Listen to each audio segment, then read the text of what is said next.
Oh my god. I thought this was gonna be a wholesome ending, but I guess that's what I get for ending this off with one of the worst, if not the worst, superhero movie of all time. Fuck it. I don't know why I'm questioning it. I put myself in this situation anyway. Anyway, hello everyone, and welcome back to Russell's Movie Reviews, the show where I review stuff that's mostly pretty good, maybe one of the best movies of all time, or a film that absolutely sucks and should remain in the depths of hell.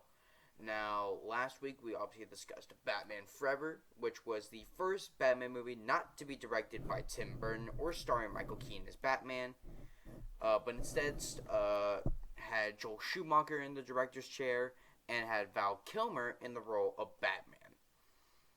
Now, unfortunately, this is going to be the last week of my first Bat-a-thon.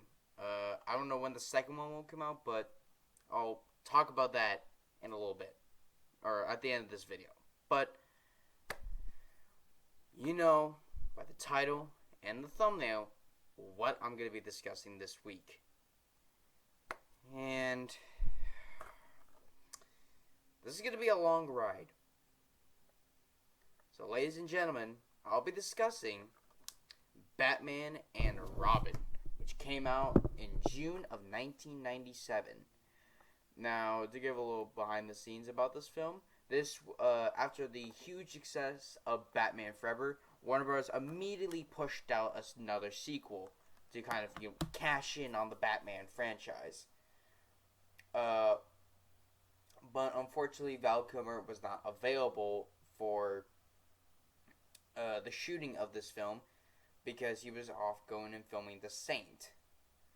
Because I think they offered him the contract at the same time he was offered the contract to The Saint, and he took that instead. I will discuss who replaced him as Batman very shortly, but needless to say, they should have waited in order to get Val Kilmer back, but that's just me. As I said, this was again directed by Joel Schumacher, who obviously directed Batman Forever. This was made with a budget of $125 million, which is an insane amount. But once I get into some of the points later on, you'll understand why it had such a huge budget. Domestically, it only made just over $100 million. Worldwide, it made over $238 million. So, worldwide, yeah, it did well. But domestically, it was a box office bomb. And it clearly showed in the critics' reviews, because this film was hammered by the critics, basically saying that this film was a stinky pile of trash. Do I feel the same way about it? Yes, but we'll get to that. So this was, besides 89, this was the first Batman movie that I knew a lot about. Because this was back in 2013, I want to say. So I've obviously heard, at the time, I loved Batman 89. I've obviously heard of Batman Returns and Batman Forever. And then this one stuck out the most to me, Batman and Robin, because this one was hated on the internet. One of the biggest, kind of reasons why it kind of blew up in the internet so much was because of the Nostalgia Critics review back in, 2008, 2009. And then that kind of, made everyone realize, oh yeah, shit, I want to say shit about this, and my reasons why I think that this film fucking sucks. And so they go out, post their reviews, and then, it quickly spread. And then we also had, the Dark Knight trilogy. We've had several animated stuff. We've had Batman v Superman, and then the Justice League, and now obviously this year with The Batman. So this one always stuck out to me because I'm like, oh, this is like the quote unquote bad one. but I never really listened. I mean, yeah, I've watched the reviews. I watched the Nostalgia Critics review of this film. Back then, mostly just for entertainment because it was funny. But now I'm, really starting to get more into, film critiques. And I was like, okay, well, you know what? I'm actually going to kind of not listen to any of those and just go in with my point of view, have no expectations for it.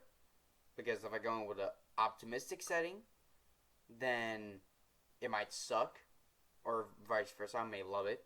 Or if I go in with a positive, or if I go with a negative light, then I'm just gonna be like, well, what's the point of watching it when when by the end of it I felt the same about it, or I felt positively about it. So I just went in with a straight, nothing, to expect.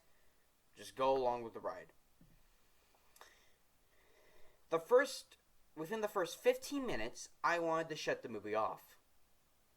Because, no joke, the film was so bad within only 15 minutes, I had a massive headache and I just wanted to lay down and cry.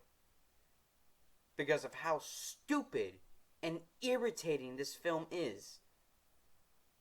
But I'm like, you know what? I have to meet a deadline. I have to finish this. So you know what? I pushed through it.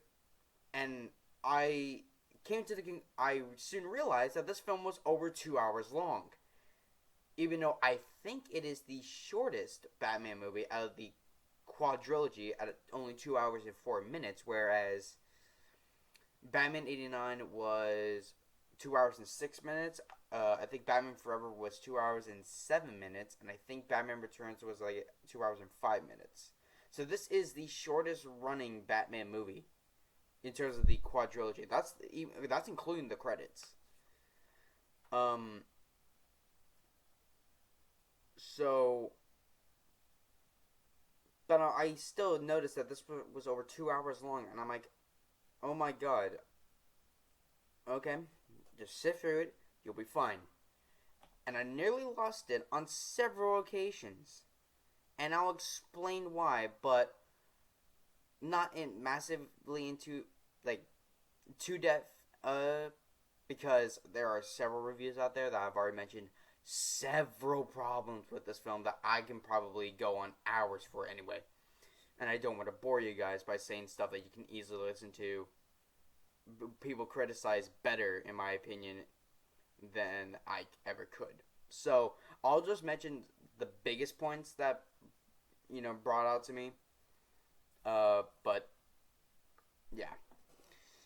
So before we get on to all the problems that I had with this movie, let's go over the plot. So Batman in this film, played by George Clooney, and his partner Robin, played again by Chris O'Donnell, attempt to foil the sinister schemes of a deranged set of new villains. Most notably, the maniacal Mr. Freeze, played by Arnold Schwarzenegger? Okay.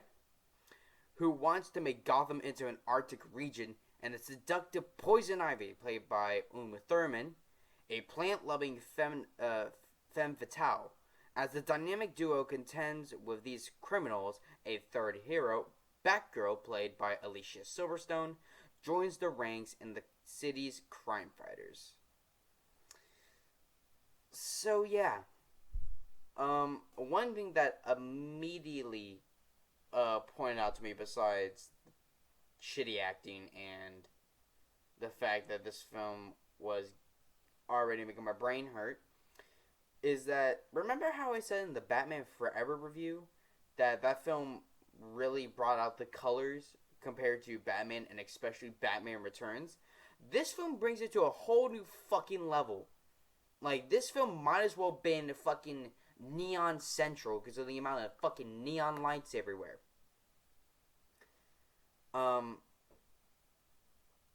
But that wasn't even the worst of it. I can deal with that. But the thing that I know that people have already riffed on this several times throughout the years, but fuck it, I'm gonna go through it. I'm gonna say it because this needs to be mentioned in order to explain and show how much this movie fucking sucks. So, we open up, with the credits, and then we cut to, you know, Batman and Robin suiting up, and we get shots of the nipples and the bat asses. Yes, I just said that, and I'm not fucking joking. Now, in Batman Forever, yes, there were there were nips in the bat suits, but they were just the outline of it. In this film, you have the outer ridge and the actual fucking nipples in the goddamn bat suits. Why is that even a thing? And they don't. It's not like something that like casually just glimpse by it. They fucking shove it in your face, saying, "Oh yeah, by the way, bat nipples, because you love fucking bat nipples, right?" No, we don't. So why the fuck are you showing us this? And then, after all of that, we get shown the Batmobile. Now, I've already mentioned this several times before, but the Tim Burton Batmobile, fucking love it. It looks badass. The Batman Forever Batmobile looks fine. I can do without, some of the neon lights in it, but most of the time, I can bypass that.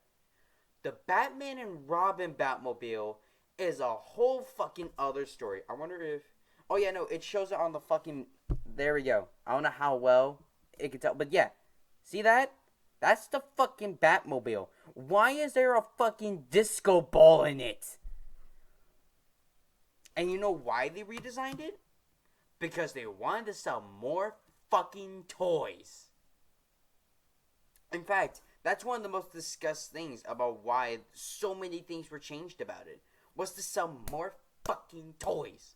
Why did they change the Batmobile? To sell more toys. Why... Okay, no, I'm going to talk about this later.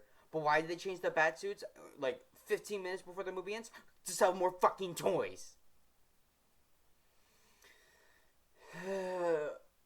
There are some things that you just wish you never knew.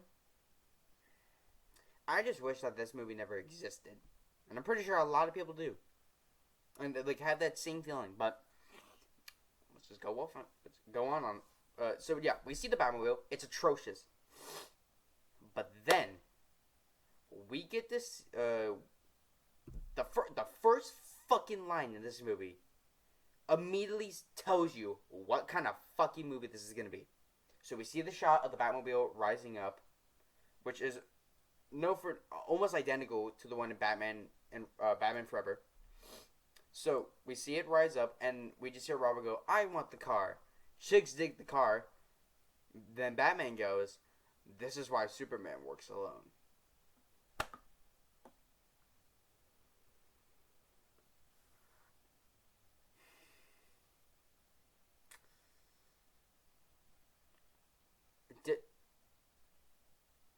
Did I just hear that correctly? That was legit my reaction when I heard that.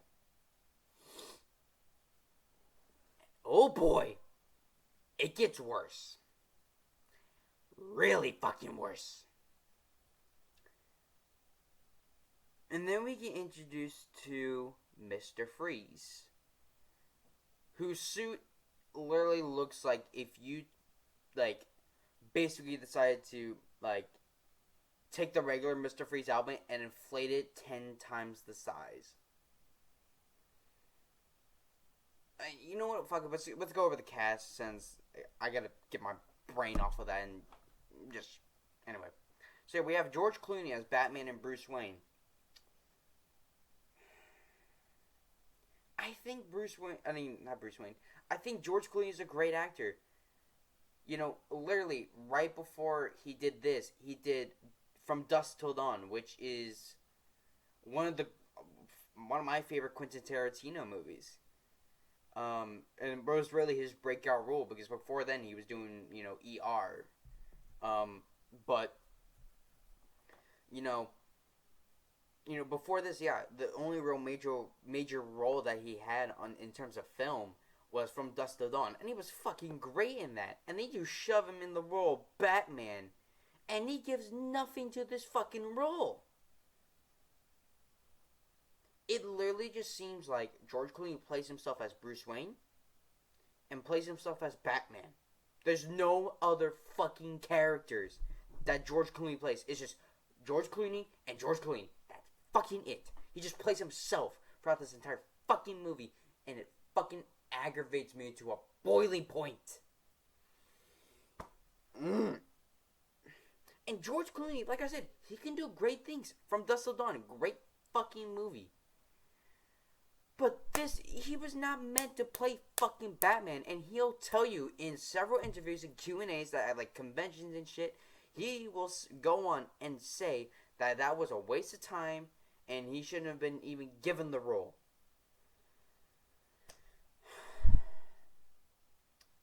Okay.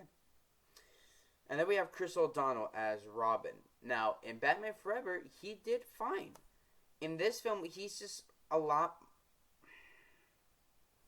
It really seems like that he just kind of like seems like a 9-year-old brat who just keeps on like being like, oh no, you're just, you don't like me because this and that. No, I actually do like you, but you're not fucking listening because you're too arrogant. No, shut up, because you don't like me for this, and me and the band. It's like, shut up, Robin.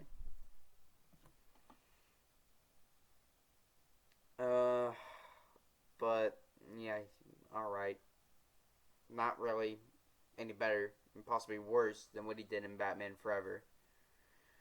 Again, we have Arnold Schwarzenegger as Mr. Freeze, and... Why, Arnold? Why would you cast the fucking Terminator as Mr. Freeze? It's just... Oh, and by the way, 90% of his fucking dialogue is ice puns. Fucking ice puns. Why the fuck would you...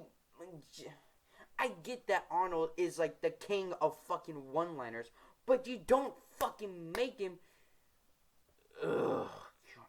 You don't make his dialogue 90% fucking one-liners, and shit ones at that. Like, where are they? One of the ones I could, fucking name off the top of my head is what killed the dinosaurs. The Ice Age! And just, shut the fuck up, Mr. Freeze! Next up, we have Uma Thurman as Poison Ivy. And she is just over the top. She is... Like, she's not over the top in a good way. She's not like... She's like Tommy Lee Jones over the top, where it's just insufferable, where it's just like, shut the fuck up. I don't care. You're a bitch. You know? I mean, you know what? I mean, I already put the card up at the beginning, so fucking spoilers. When, she... I think it's when... Yeah, when she goes to break him out of Arkham Asylum. And she's like, hey, let's team up. Let's, go and defeat the Batman. And he's like, okay, well, my suit is, because, yes, Mr. Freeze's suit is powered by diamonds. Yeah, you heard me correctly. It's powered by fucking diamonds. I don't even know if that was an actual, plot point of the comics because I don't think it was. But anyway, he's like, okay, I need to go and get my diamonds or I need to go and recharge my suit at my lair, and also check up on my wife. And Poison Ivy's like, what? You never told me you had a wife? So you know what she does? She goes and fucking unplugs the cord. Because it, early on, about half an hour into the movie, it's explained that, Mr. Freeze, was originally a scientist who his wife got Bergeranger syndrome, and he was trying to figure out a cure for it, which eventually led him to getting knocked into the ice chemicals. I think they even specified that it was 50 degrees below zero. So now he can only survive in below zero temperatures.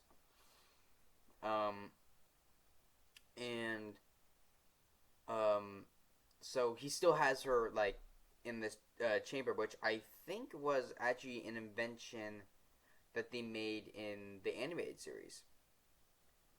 So yeah. Um, so kudos Schumacher for actually following, something that was actually good. Yeah, the execution was a shot in the foot, but at least it was something. But yeah, no, Poison Ivy just comes in, fucking just kicks the wires on, it's like, yeah, fuck you, bitch, you're dead. And it's like, oh no, Poison Ivy actually killed the wife. And it's like, and again, spoilers. At the end of the movie, when they fucking defeat Mr. Freeze, Batman's all of a sudden like, oh yeah, no, she's still alive. She's frozen out in that chamber, but she's still alive. So why the fuck would you show the scene why would you have this whole subplot of Poison Ivy being like, oh yeah, Batman killed your wife? And it's just like, it's so fucking stupid when you're just half-assing it. Alicia Silverstone as Batgirl and Barbara Wilson. Not Barbara Gordon, Barbara Wilson. And get this, she is the niece to Alfred. You heard me correctly. She is the niece to Alfred.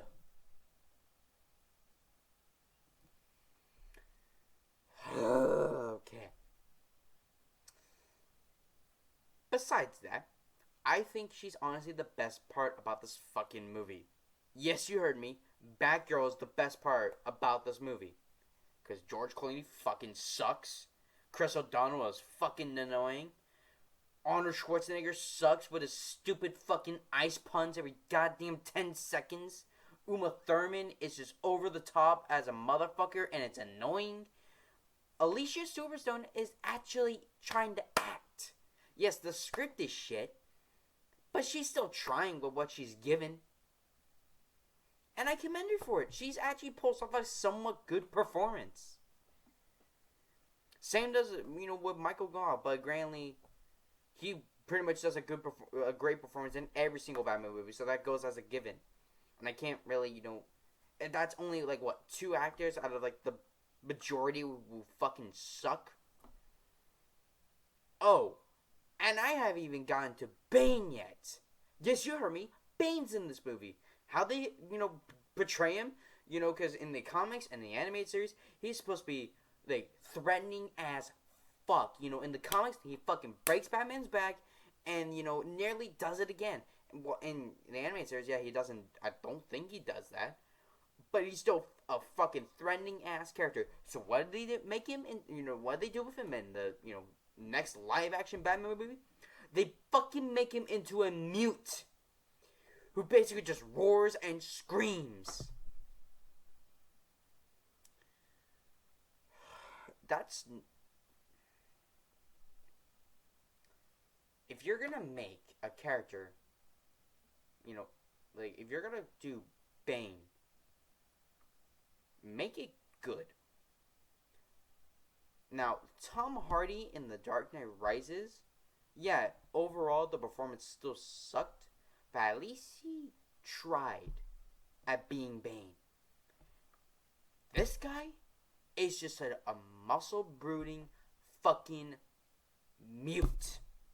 Where it literally could have just been a fucking random-ass henchman from fucking Mr. Reese's fucking ice lair. For all I fucking care. Because this character has nothing going for him. And when he does actually speak, it literally sounds like a 2-year-old trying to figure out his first fucking words. It's insufferable.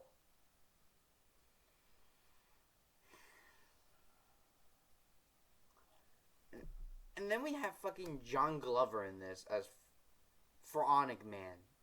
Floronic Man? Is that you fucking pronounce it? I don't even know. Basically, it's fucking Poison Ivy's boss before he fucking knocks her into a vat of chemicals, causing her to transform into fucking Poison Ivy. Who could have seen that coming?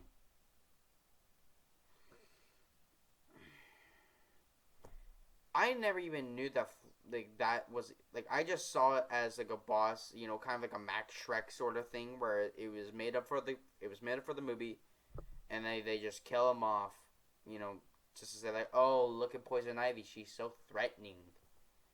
But no, apparently he was a natural character, and yeah, what did they do with him? And they fucking kill him off.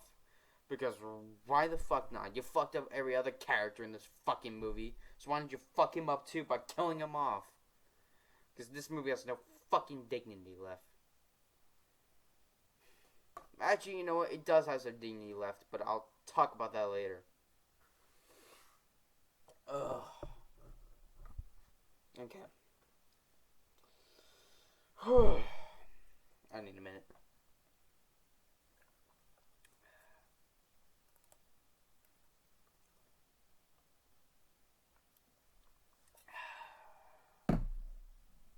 So, now I got done and over with this fucking cast lineup.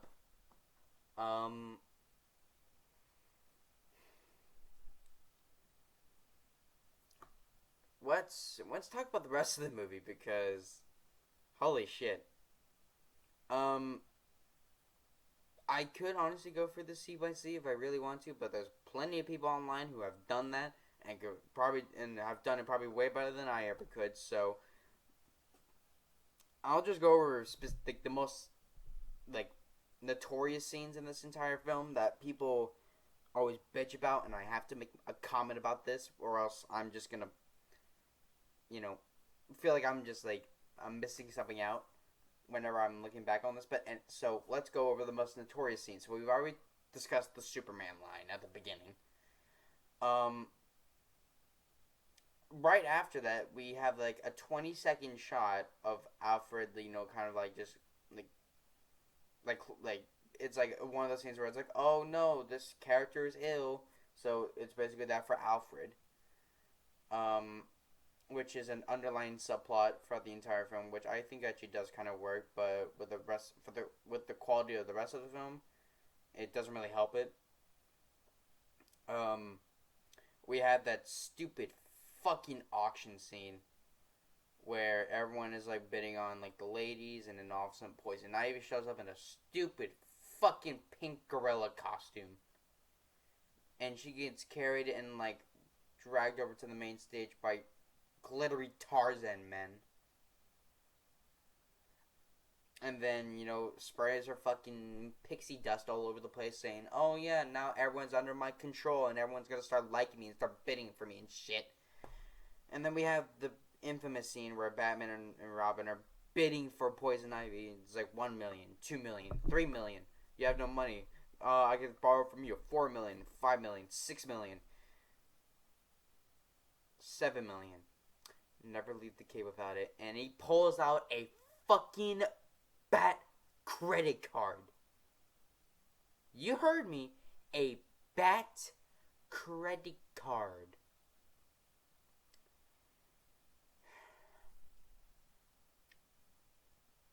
I'll be honest. When that scene came up, I nearly shut off the movie and said, fuck it. I'm not doing it. That scene was so fucking atrocious that I nearly shut off the movie and said, you know what? That's the it for the Batman marathon. I'm not doing Batman and Robin. My career is done. But I said no. I will persevere and I will finish this and I will do the review so I can get this fucking done and over with, so I can hopefully never talk about this bullshit again. And then Mr. Freeze breaks in and says we're shitty ice puns, because who the fuck cares at this point?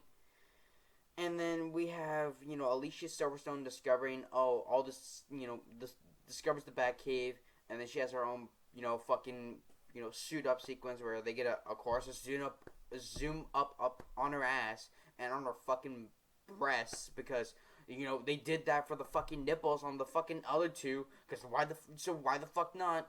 You know, this film has already gone batshit crazy. And then we get,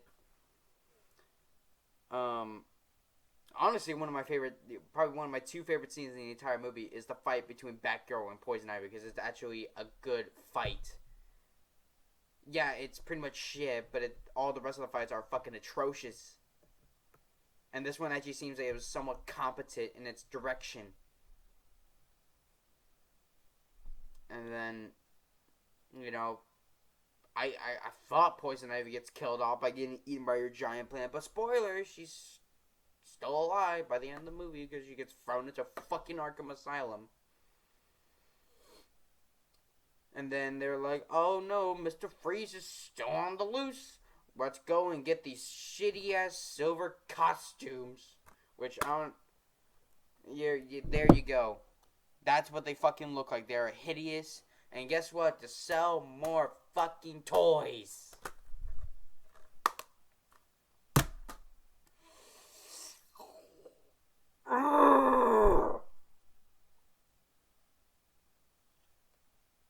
Now that I just realized I made that noise, that actually does sound like Bane throughout this entire fucking movie.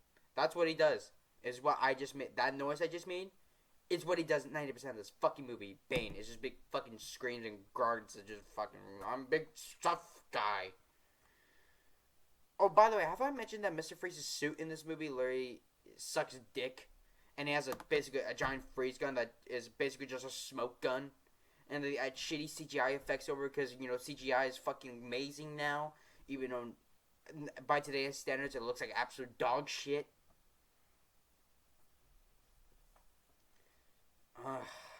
And then, they fight Mr. Freeze.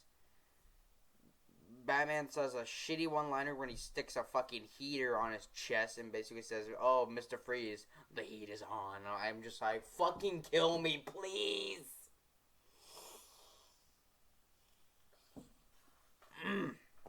And then they have fucking stupid, like, oh yeah, by the way, Mr. Freeze, your wife's still alive, and also I'm not the one who killed her, Poison Ivy did, and I'm gonna show you this clip that I somehow fucking took when I was chained up in vines, when fucking Batgirl was fighting Poison Ivy, and, remember, you're supposed to fucking remember that scene, and you're supposed to go on later and be like, oh, wow, fucking great, great detective work, Batman, even though you actually suck dick at detective work. Until the Batman, where you're actually someone competent.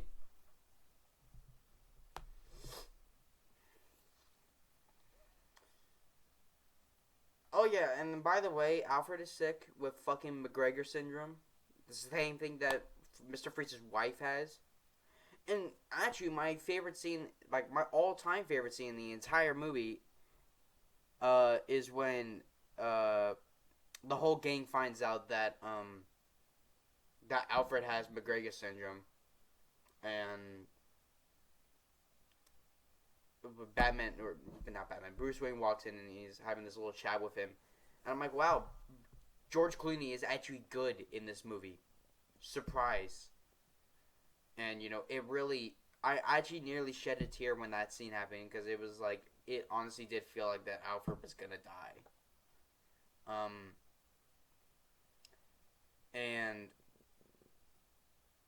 it really kind of it did work, but it's like one of those things where it's like, okay, yeah, you have one good scene, like a 2-hour movie, that doesn't help it.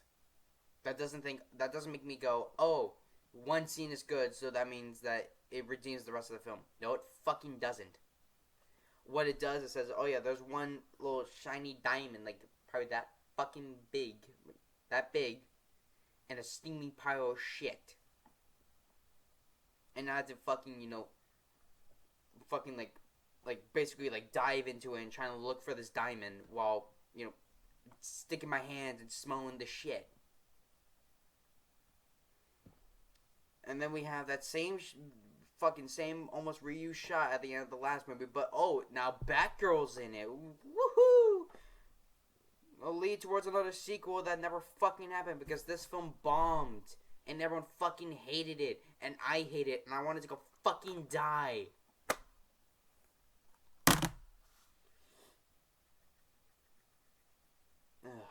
Okay. I think I've gone long enough on this while torturing myself, so I'll just end it off with some fun facts and then the score, and then let's end this shit. Because holy fuck, I am so done with this. So, did you know that most of the scenes with Batgirl slash Barbara Wilson were actually cut out of the film because Alicia Silverstone had actually gained weight throughout the production, and they had to resize the wardrobe department had to resize her outfit. Um, that would have really been that big. Like, oh my god, did you know? Except for the fact that the press started hating her because of it. Yeah, press news was like, oh, Alicia Silverstone is getting weight, gaining weight. Why did you cast her for Batman and Robin as Batgirl? And so much hate towards her. And then finally, Joel Schumacher during an interview was just like, "Can you guys fucking stop?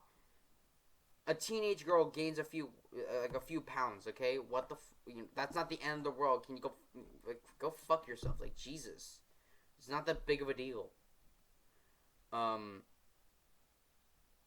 And speaking of Joel Schumacher, did you know that in later interviews, he blamed the studio pressure and the studio itself for making it trying to push toys out as much as possible, and making it more toyetic or toytic. I think that's how you pronounce it. Toyetic. I think that's how you pronounce it. And in I think it was the DVD documentary that came out, which I believe was also put on the Blu-ray. He went on to apologize, saying like, "Hey, I'm like, if I disappointed any of you guys, I'm sorry."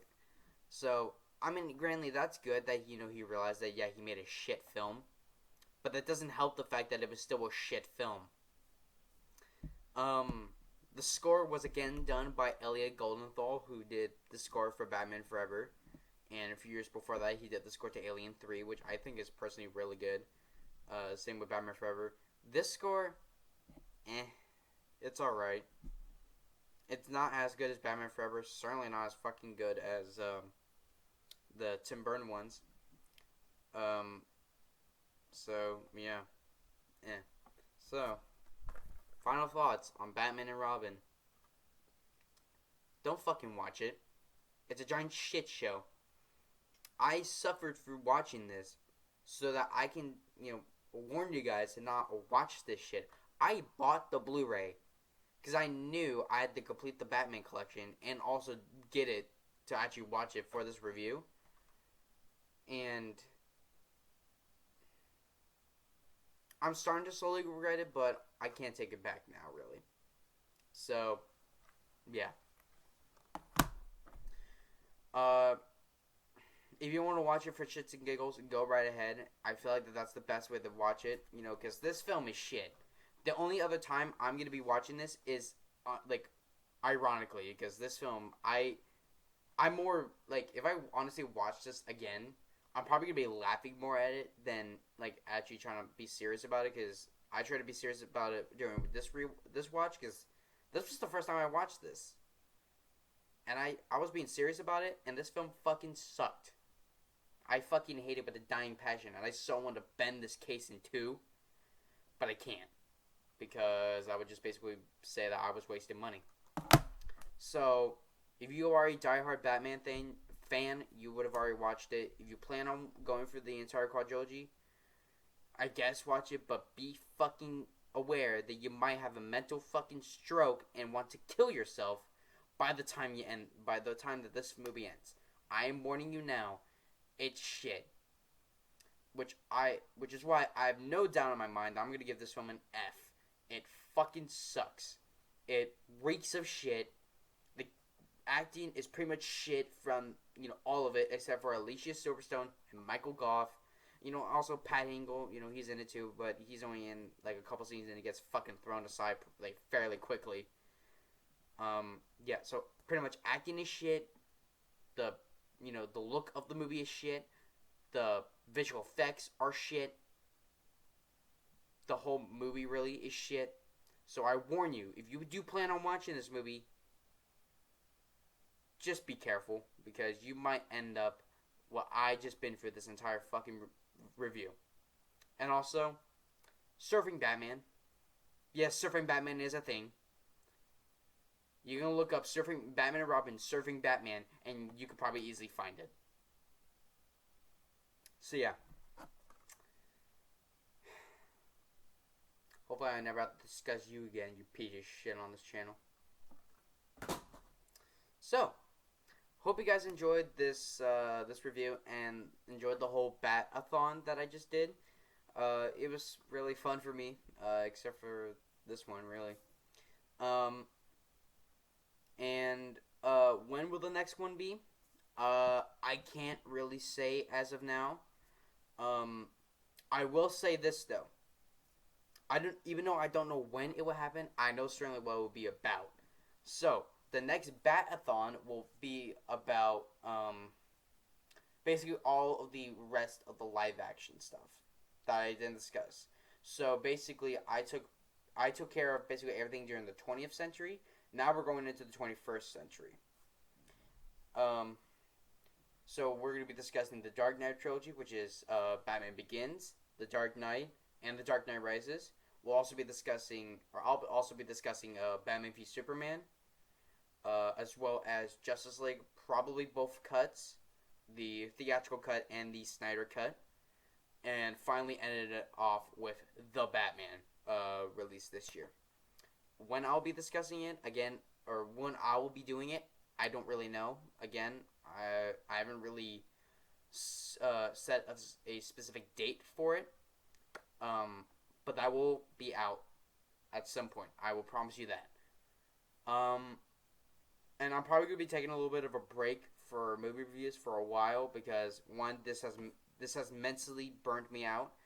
But also I actually do plan on reformatting the style of my movie reviews, where a good friend of mine he suggested to me, like, why not I mix like a reaction video with a movie review. So basically I'll be watching the review or watching the movie while I'll be discussing it. So yeah, leave it down in the comments down below if you guys want to see that, because I do plan on doing that at some point, but honestly with the computer that I have right now, it's basically near enough fucking impossible because this shit lags like a bitch when I do that. So I'm pretty much gonna have to like make or buy a PC in order to do that. But when that time comes, expect better content. But I don't know how long that's gonna take me. But I'm gonna take a few weeks break. And probably by summer, that's when I'm gonna get back into the habit of doing them again. So yeah. The next movie review, I might get a lot of controversy about this, but fuck it, I don't really care at this point.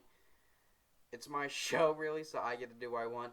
Next review will be about Pixels, released in 2015.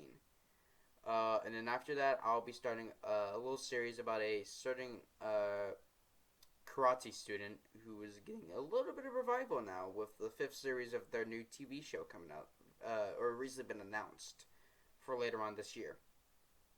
I think you guys already know what that is, but I'll let you guys to guess.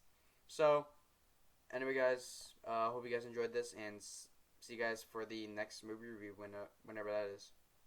So, yeah, live long and prosper. Out.